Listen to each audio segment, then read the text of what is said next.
Thanks for joining us. I'm Amanda Mueller. At least 9 people were killed in Dayton, Ohio, where a gunman opened fire in a part of town filled with bars and restaurants early this morning. Here's Jesse Kirsch with the latest from Dayton. Downtown Dayton, Ohio, the scene of this weekend's second mass shooting.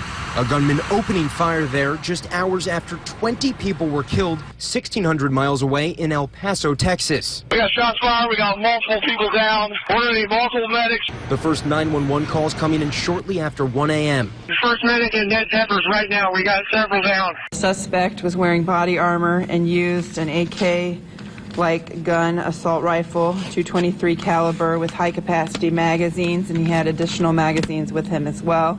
Officers already on patrol in the busy area filled with bars and restaurants, quickly responding to the scene. Their amazing courage and their response undoubtedly saved many, many, many lives. We will never know how many lives were saved. Authorities have identified the shooter as 24-year-old Connor Betts and confirmed the suspect's sister was among those killed.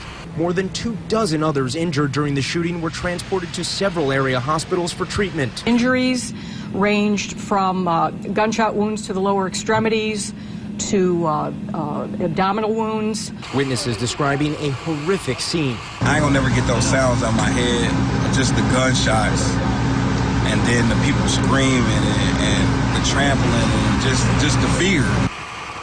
Later this evening, the community gathers behind me just to the side of the same street where 9 people were killed this morning. Jesse Kirsch, ABC News, Dayton, Ohio.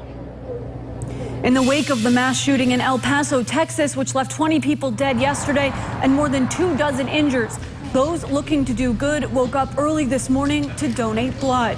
Congresswoman Veronica Escobar, who represents residents affected by that shooting, was among those greeting people waiting to donate blood. She hugged and thanks her constituents. Right now, it's just very loving and touching to know that the entire community can come as one to be able to help in any way that they can for all the families that have lost, all of them who are going through something traumatic. 2 law enforcement officials who spoke to the Associated Press identified the shooter as a 21-year-old male. He is from Allen, which is nearly a 10-hour drive from El Paso. According to jail records, the suspect was booked on capital murder charges. A man who once lived in Macon, now a soldier stationed in Texas, was inside Cielo Vista Mall when he heard gunshots at the nearby Walmart. Glendon Oakley says in all the chaos and confusion, he tried to save as many people as possible. Oakley shared his experience over the phone. Random kid just ran in there and was like, it's an active shooter at Walmart. But we didn't believe him because, for one, he's a kid, and for 2, how do you know that if you're in the mall? I have my license to carry, so I instantly just pulled out my gun. I'm in the military as well, so we're trained, you know. You hear things like that, like you're in danger, you pull out your weapon, you find cover, you save whoever you can, you know.